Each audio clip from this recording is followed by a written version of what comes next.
আমার 6 ভাই বোনের মধ্যে সবচেয়ে ছোট ছিল শরীফ ওসমান হাদি। আজকের তার লাশ আমার কাঁধে বহন করতে হচ্ছে।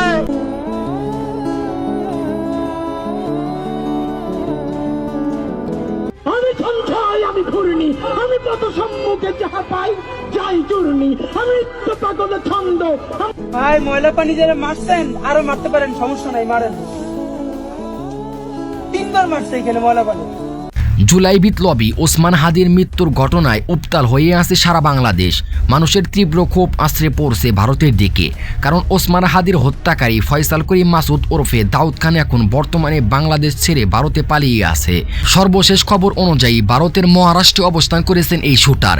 এদিকে গুঞ্জন শোনা যাচ্ছে মহারাষ্ট্রের পুলিশ চিহ্নিত করতে পেরেছে ফয়সাল করিমের অবস্থান। আপনারা দেখেছেন ওসমান হাদি গুলিবিদ্ধ হওয়ার পর থেকেই বেশ কিছু কুচক্রী মহল তারা পুরো দেশব্যাপী ষড়যন্ত্র করার চেষ্টা করছে, স্যাবোটেজ করছে, এবং একই সাথে দেশি বিদেশি ষড়যন্ত্রকারীরা তারা চেষ্টা করছে বাংলাদেশের জনগণের এই যে স্বতঃস্ফূর্ত অংশগ্রহণ, এটাকে যাতে কোনোভাবেই প্রতিষ্ঠা হতে না দেয়া যায় এবং এই যে জনগণের যে ইনসাফের লড়াই সেটাকে স্তিমিত করে দেয়া যায়, তার লক্ষ্যে তারা আপ্রাণ চেষ্টা চালিয়ে যাচ্ছে।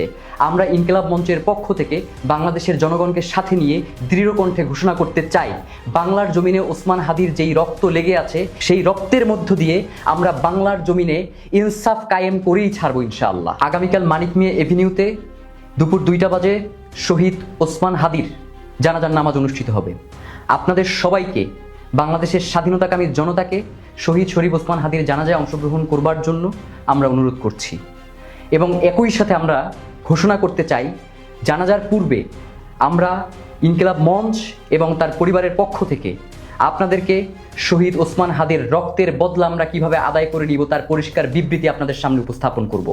আমরা শহীদ শরীফ ওসমান হাদিকে সঙ্গে নিয়ে মিছিল করে শাহবাগ হয়ে ঢাকা বিশ্ববিদ্যালয়ের কেন্দ্রীয় জামে মসজিদের পাশে। ফয়সালকে এখন আটক বা পুলিশ হেফাজতে নিতে পারে মুম্বাই পুলিশ। তবে সবচেয়ে বড় প্রশ্ন হলো, ভারত কি ফয়সাল করিম মাসুদকে বাংলাদেশের হাতে হস্তান্তর করবে? বাংলাদেশ ও ভারতের সম্পর্ক ভবিষ্যতে কোন দিকে যাবে? এর বেশিরভাগই নির্ভর করছে শুটার ফয়সাল করিম সহ পালিয়ে থাকা আরও সব সন্ত্রাসীদের ভারত ফেরত দিবে কিনা তার উপর। এদিকে শরীফ ওসমান হাদিকে হত্যার নেপথ্যে এক সুপরিকল্পিত মিশনের তথ্য উঠে এসেছে গোয়েন্দা তদন্তে। বিদেশ থেকে দেশে ফিরে পরিকল্পিতভাবে গড়ে তোলা হয় এক শুটার টিম। টার্গেট বাস্তবায়নের আগে তৈরি করা হয় হাদির সাথে সাক্ষাৎ। এরপর মাত্র 7 দিনের মধ্যেই চালানো হয় প্রাণঘাতী হামলা। এবং এই দেশকে ভালোবাসে এই সকল নাগরিকের জীবন বিপন্ন। কিন্তু আমরা বলেছি, আমরা ঐক্যবদ্ধ হলে আমাদেরকে কেউ পরাজিত করতে পারবে না। ফলে আজকে রাতের জনগণের প্রতি আমাদের আহ্বান, আমরা সকলে ঐক্যবদ্ধ থাকব, আমরা সকলে আমাদের জায়গা থেকে দায়িত্বশীল হব। কারণ আমাদের ক্ষোভের ব্যবহার করে আমাদের আন্দোলনের ভিতরেও অনেক ধরনের স্যাবোটেজের পরিকল্পনা আছে। এই সময় নয় জাতিকে বিভক্ত করার, এই সময় আমাদের লড়াইয়ের গতিমুখকে যারা অন্যদিকে নিয়ে যেতে চায় তাদের প্রতি আমাদেরকে সতর্ক হতে হবে। জুলাই গুলি করে হত্যার 12 ঘন্টার মধ্যেই দেশ ছাড়ে মূল অভিযুক্ত ফয়সাল। পরিকল্পনা অনুযায়ী গায়েব করা হয় গুরুত্বপূর্ণ আলামত।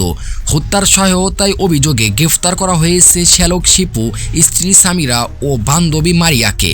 কামরাঙ্গী চর থেকে বাবা মাকে গ্রেফতারের পর তাদের তথ্যের ভিত্তিতে তারাবো বিল থেকে উদ্ধার হয় 2টি অস্ত্র। গ্রেফতার হন প্রাইভেট কার চালক নুরুজ্জামানও।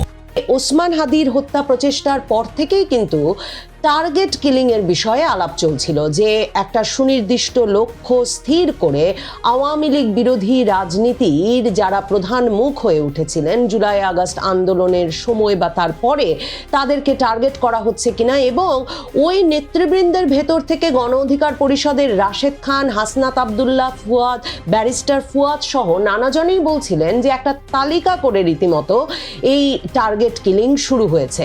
কাজেই স্বাভাবিকভাবেই জাতীয় নাগরিক পার্টির ধানমন্ডি থানার এই নেত্রীর এই লাশ পাওয়ার ঘটনাটি সংবাদ মাধ্যমে ব্যাপক গুরুত্ব পেয়েছে। পরে ফয়সালের বোনের বাসার নিচ থেকে উদ্ধার করা হয় হাদিকে গুলি করা 7.6 ক্যালিবারের পিস্তলের গুলি ও ম্যাগাজিন। উদ্ধার হয়েছে কয়েকশো কোটি টাকার চেকও। তদন্তে এখন প্রশ্ন উঠেছে, এত বিপুল অর্থ কি শুধু হাদিকে হত্যার জন্য, নাকি ছিল আরো কিলিং মেশিনের পরিকল্পনা? হাদির মৃত্যুর আড়ালে অনেকগুলো পুরনো হিসেব, গোপন পরিকল্পনা আর রাষ্ট্র, মব, গোয়েন্দা ইত্যাদি জোটের গভীর দ্বন্দ্ব একত্রিত হয়ে গোটা দেশকে আগুন ধরিয়ে দিয়েছে। 18 ডিসেম্বর সন্ধ্যায় তার মৃত্যু সংবাদ ছড়িয়ে পড়ার পর যা ঘটেছে, বাংলাদেশে এমন ভয়াবহ সমন্বিত হামলা জুলাই সন্ত্রাসের পরে ঘটেনি। জুলাই সন্ত্রাসীদের আগুন দেওয়া, পুড়িয়ে মারা, মেরে ঝুলিয়ে রাখা, থানা লুট করা, পুলিশ হত্যা, সবকিছুকে যদি আপনি মিলিয়ে দেখেন 18 ডিসেম্বর সন্ধ্যার পর থেকে ঘটা ঘটনাগুলোর সঙ্গে, তাহলে বুঝতে পারবেন যে একই ধরন এবং একই হামলাকারীরা জুলাইতে যেমন দেশ পুড়িয়েছে, এখন আবারও পোড়ানো শুরু করেছে। এবং সবচেয়ে উদ্বেগজনক ব্যাপার হলো, যখন তারা দেশ জ্বালাচ্ছিল ঠিক তখন দেশের প্রধানমন্ত্রী সমমানের প্রধান উপদেষ্টা নিরাপদে যমুনায় বসে জাতিকে শোকবার্তা দিচ্ছিলেন। আর 2024 সালের জুলাই মাসে আকাশে উড়াল দিতে চাওয়া সেনাপ্রধান ওয়াকার নির্ভার ক্যান্টনমেন্টে নাকি ডাকছিলেন হয়তো, আর বাইরে তখন দেশ জ্বলছিল। কিন্তু প্রশ্ন করুন তো, 18 ডিসেম্বর এই নারকীয় তাণ্ডব কারা করলো, কেন করলো? একটার পর একটা যেসব জায়গাকে লক্ষ্যবস্তু করা হয়েছে, প্রথম আলো, ডেইলি স্টার, ছায়ানট, ধানমন্ডি 32, ভারতীয় হাইকমিশনের অফিস, উত্তরা বনানী আবাসিক এলাকা, সাংবাদিক নুরুল কবির, এগুলো কোনো এলোমেলো তালিকা নয়, এগুলো একটি সুনির্দিষ্ট মতাদর্শিক মানচিত্র। এই মানচিত্রের উপর আঘাতের প্রধান উদ্দেশ্য হতে পারে দুটি: এক, বাংলাদেশকে লিবারেল এবং সেকুলার কাঠামো থেকে সরিয়ে এনে উগ্র ধর্মীয় নিরাপত্তা রাষ্ট্রে রূপান্তর করা, শরিয়া আইন জারি করা। দুই, নির্বাচনের আগেই দেশকে এমন অস্থিতিশীল করা যাতে জরুরি অবস্থা, নির্বাচন স্থগিত কিংবা গণভোটের অজুহাত তৈরি হয়। তার মানে এই দুটি উদ্দেশ্য হাসিল করতে হাদির মৃত্যুটা তাদের এখন খুব প্রয়োজন ছিল, তাই নয় কি? হাদির মৃত্যু এখানে কেবল একটি অজুহাত, মূল খেলা কিন্তু অন্যত্র। লক্ষ্য করুন তো, এই আক্রমণগুলো কখন হলো? ঠিক সেই রাতে যখন ইউনুস টিভিতে গভীর কণ্ঠে বলছেন, জাতি আজ শোকে মুহ্যমান। এটা কি নিছক কাকতালীয়? না, এটা ক্ষমতার যন্ত্রের খুবই পুরনো কৌশল। উপরের তলায় আলো, ধূপ, ফুল দিয়ে শোক করা, নিচের তলায় তারই লেলিয়ে দেওয়া, মানে রাষ্ট্রের লেলিয়ে দেওয়া জুলাই সন্ত্রাসীরাই রাষ্ট্র হয়ে আগুন জ্বালাচ্ছে। এই জুলাই সন্ত্রাসীরা সেদিন থেকে এই খেলাটা খেলছে, যেদিন থেকে তারা ক্ষমতা দখল করেছে, এবং দেশ সেদিনই মবের হাতে বন্দী হয়েছে। সেদিনই ক্ষমতাসীনরা দুই দুনিয়ায় খেলা শুরু করেছে। আবারও প্রশ্ন করি, আসুন, হাদির মৃত্যু কাকে সবচেয়ে বড় সুবিধা দিল?